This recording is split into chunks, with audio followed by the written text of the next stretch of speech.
तो matric inter 2026 के exam देने वाले बच्चों की कॉपी जांच की प्रक्रिया शुरू हो चुकी है। और मैं आपको बता दूं कि जो लेटर जो जारी हुआ है ना, ये लेटर 10 फरवरी के डेट में जारी हुआ है। और इस लेटर में कॉपी जांच करने के साथ साथ, कॉपी चेकिंग के साथ साथ ये इस साल कैसे मैट्रिक इंटर की कॉपी कैसे चेक होगी, कौन कौन से नियम लागू रहेंगे, कॉपी चेक करने के दौरान जो है जो नंबर मिलेगा आपको, जो मार्क्स मिलेंगे आपको, उसकी एंट्री कैसी होगी, और इसके लिए जो इवैल्यूएशन सेंटर यानी कि कॉपी जांच केंद्र कहें हम या मूल्यांकन केंद्र कहें, ये जो बनाया जा रहा है उसके लिए कौन कौन से नियम लागू किए जा रहे हैं, ये सारी बातें इस लेटर में स्पष्ट कर दी गई हैं। ये लेटर भेजा किसने है? ये लेटर भेजा है बिहार स्कूल एग्जामिनेशन बोर्ड ने। और किसको भेजा भाई? तो पूरे बिहार के सभी जिलों के डीएम को यानी जिलाधिकारी को, और डीओ को यानी कि डिस्ट्रिक्ट एजुकेशन ऑफिसर को। और इन दोनों की ही जिम्मेदारी होती है जिले के अंदर मूल्यांकन केंद्र को पूरा कराने की, ससमय यानी समय से पूरा कराने की और सही से पूरा कराने की जिम्मेदारी इन्हीं की होती है। तो अभी जो है इंटर का एग्जाम समाप्त हो चुका है, बिल्कुल खत्म हो चुका है। मैट्रिक का 17 से शुरू होने जा रहा है, लेकिन दोनों का डेट आ चुका है कॉपी जांच करने का, और निर्देश, गाइडेंस यानी ये इंस्ट्रक्शन, डायरेक्शन सब कुछ आ चुका है। ये विषय क्या है? तो इंटर और माध्यमिक यानी इंटर और मैट्रिक 2026 की उत्तर पुस्तिकाओं के मूल्यांकन के संबंध में। मूल्यांकन, हम कॉपी चेकिंग को ही मूल्यांकन कहते हैं, ठीक है ना। तो यहाँ पर पहले तो आप डेट समझ लीजिए कि किसका किसका कॉपी कब से जांच शुरू होगा। तो इंटर 2026 की जो व्यवहारित यानी कि यूज़ की गई, बच्चों के द्वारा लिखी गई कॉपी जो जमा की गई है, उनका मूल्यांकन, उनकी चेकिंग 27 फरवरी से शुरू होगा, जो 10 मार्च 2026 तक चलेगा। लेकिन इस बीच में होली का त्यौहार है, तो 3 तारीख यानी 3 मार्च और 4 मार्च को होली के अवसर पर मूल्यांकन बंद रहेगा। लेकिन 10 तक इंटर के कॉपियों की जांच को पूरा कर लेना है, समाप्त कर लेना है। ठीक वैसे ही जो मैट्रिक 2026 का एग्ज़ाम जो कि 17 से होने वाला है, उसकी जो कॉपियाँ होंगी ना, उनका मूल्यांकन, उनका चेकिंग वो शुरू होगा 2 मार्च से और चलेगा 13 मार्च 2026 तक। और ये मैट्रिक की कॉपियों की जांच का जो प्रक्रिया है, काम है, वो भी 3 तारीख और 4 तारीख को होली के अवसर पर बंद रहेगा। यानी यहाँ पर हमें 2 डेट मिल गए। एक डेट मिला हमें क्या? 10 मार्च 2026 यानी कि इंटर की कॉपियों की जांच इस डेट तक समाप्त कर ली जाएगी। और फिर एक डेट मिला हमको 13 मार्च 2026 यानी कि मैट्रिक की कॉपियों की जांच, मैट्रिक की कॉपियों की चेकिंग 13 मार्च तक समाप्त कर ली जाएगी। हाँ, कभी कभी ऐसा होता है कि किसी जिले के किसी इवैल्यूएशन सेंटर यानी कॉपी जांच केंद्र पर कुछ कॉपियां बच जाती हैं, तो 1-2 दिन डेट जो है ना बढ़ाया भी जाता है। लेकिन मोस्टली ये 2 डेट के अंदर टारगेट रखा जाता है कि कॉपी जांच समाप्त हो जाए।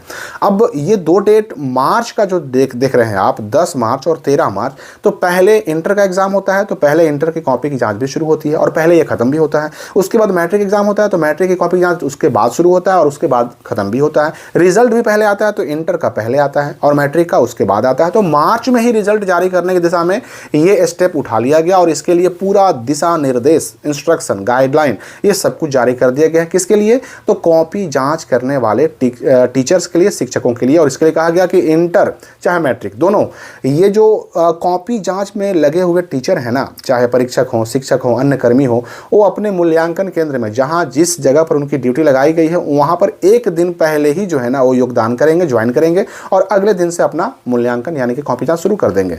मैट्रिक वाले भी और इंटर वाले भी, ठीक है ना। एक दिन पहले योगदान करना है और अगले दिन से अपना कॉपी जांच शुरू कर देना है, एक ही पाली में, एक ही सिटिंग में, यानी 9 बजे सुबह से लेकर के 5 बजे तक कॉपी जांच की जो प्रक्रिया है, काम है, वो किया जाएगा। और अगर कोई व्यक्ति अगर 5 बजे के बाद भी अपना काम पूरा नहीं करते हैं, तो 6 बजे तक उनको पूरा करना होगा, शाम तक, एक ही पाली में होगा। लगभग अगर देखा जाए तो एक कॉपी जांच केंद्र पर, एक इवैल्यूएशन सेंटर पर 200 से 500 टीचर जाएंगे कॉपी चेक करने के लिए, है ना। लेकिन हाँ, अब है कि कहीं पर ज़्यादा कॉपी है तो संख्या अधिक भी हो सकती है, यानी 200 से 500 जो कहा गया, कहीं पर 300 भी हो सकता है, कहीं पर 400 भी हो सकता है, ये कॉपी की संख्या के हिसाब से। और हर एक कॉपी जांच केंद्र पर पूरे मूल्यांकन अवधि के लिए, जितने दिन कॉपियों की चेकिंग चलती रहेगी, एक दंडाधिकारी यानी कि एक मजिस्ट्रेट और उनके साथ पर्याप्त पुलिस बल की प्रतिनियुक्ति जरूरी होगी, ताकि कोई भी अगर अनधिकृत, अनऑथोराइज पर्सन अगर उस कैंपस में जाए, उस स्कूल में जाए, उस मूल्यांकन केंद्र पर जाए, तो उसको जो है दंड दिया जा सके, उस पर कार्रवाई की जा सके।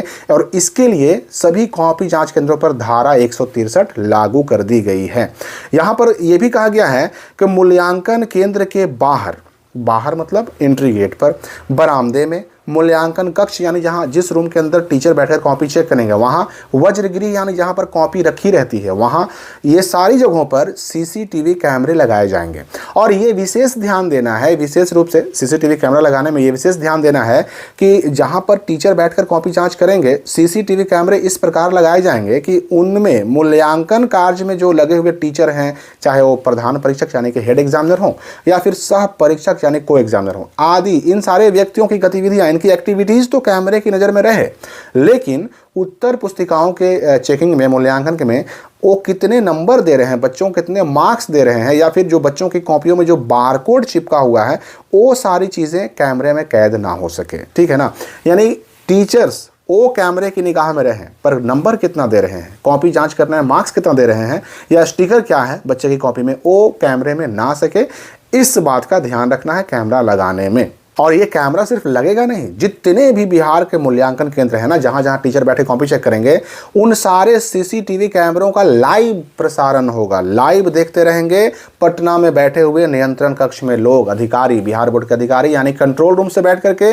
पूरे बिहार के सारे जिलों में जहाँ जहाँ कॉपी जांच हो रहा है सब का लाइव प्रसारण होगा, लाइव टेलीकास्ट होगा, जो ये वहाँ के BACB अधिकारी पटना में बैठकर कंट्रोल रूम में देखते रहेंगे। और सिर्फ इतना ही नहीं, ये भी जान लीजिए कि पूरे इवैल्यूएशन सेंटर पर सिर्फ 2 ही लोगों को मोबाइल इस्तेमाल करने की अनुमति है। एक कौन, तो मूल्यांकन केंद्र निदेशक जो पूरे इवैल्यूएशन सेंटर के हेड होते हैं, और एक स्टैटिक दंडाधिकारी ने मजिस्ट्रेट, ये 2 लोगों के पास केवल मोबाइल फ़ोन रहेगा, बाकी किसी के पास नहीं रहेगा। और मैं आपको बता दूं कि देखिए कॉपी जो जांच होती है ना, वो कॉपी वहीं रह जाती है, आपके मूल्यांकन केंद्र पर ही रह जाती है, नंबर जो है वो ऑनलाइन माध्यम से चला जाता है बिहार बोर्ड को। और इसके लिए कुल 14 कंप्यूटर, हर एक इवैल्यूएशन सेंटर पर कुल 14 कंप्यूटर लगाए जाएंगे हर एक सेंटर पर। और इन कंप्यूटरों के ज़रिए अब मान लेते हैं किसी एक दिन में, एग्जाम्पल के लिए अगर मान लीजिए कि 1 मार्च को कॉपी जांच हुई, और अगर 1 मार्च को अगर किसी इवैल्यूएशन सेंटर पर 1000 कॉपी जांच हुई, तो उन 1000 कॉपी में किस रोल कोड का बच्चा था, किस रोल नंबर का बच्चा था, उन सब का नंबर, मार्क्स उसी दिन शाम होते होते 1 मार्च की शाम में बिहार बोर्ड को मिल जाएगा। कैसे? तो कंप्यूटर और इंटरनेट के माध्यम से एंट्री करके डेटा एंट्री किया जाएगा और नंबर तुरंत लगे हाथ बिहार बोर्ड को पहुंच जाएगा। ऐसा नहीं कि कॉपी जांच हुआ तो अब बिहार बोर्ड को जो है कॉपी भेजा जाएगा, नंबर, ऐसा कुछ भी नहीं है। सारी प्रक्रियाएं ऑनलाइन हो चुकी है, अब सब कुछ जो है ना ऑनलाइन के माध्यम से चल रहा है। तो शाम होते होते सारी कॉपी में किस बच्चे को कितना नंबर मिला सब बिहार बोर्ड को मिल जाएगा। और इस तरह से 13 तारीख मैट्रिक और 10 तारीख इंटर, ये कॉपी जांच खत्म होते होते सारे बच्चों का नंबर बिहार बोर्ड के पास उपलब्ध हो जाएगा। और उधर से आ जाएगा क्या, तो OMR सीट का भी नंबर। और इस प्रकार जब दोनों का नंबर मिल जाता है बिहार बोर्ड को, तो बिहार बोर्ड करता है टोटलिंग, जोड़ता है, और तब बनाया जाता है मैट्रिक और इंटर का रिजल्ट, और तब बनाया जाता है टॉपर लिस्ट। और टॉपर लिस्ट में शामिल बच्चों का तब किया जाता है टॉपर वेरिफिकेशन, उसके बाद आता है रिजल्ट। तो मार्च के अंतिम हफ्ते में कह लीजिए इंटर का रिजल्ट और मैट्रिक का रिजल्ट दोनों जारी हो जाएगा, और उसी दिशा में ये काम शुरू कर दिया गया है। तो मेरे ख्याल से सारी बातें आप समझ गए होंगे कि कॉपी जांच कैसे होगी, किस माध्यम से होगी, कैसे उसमें कौन सा नियम लागू होगा।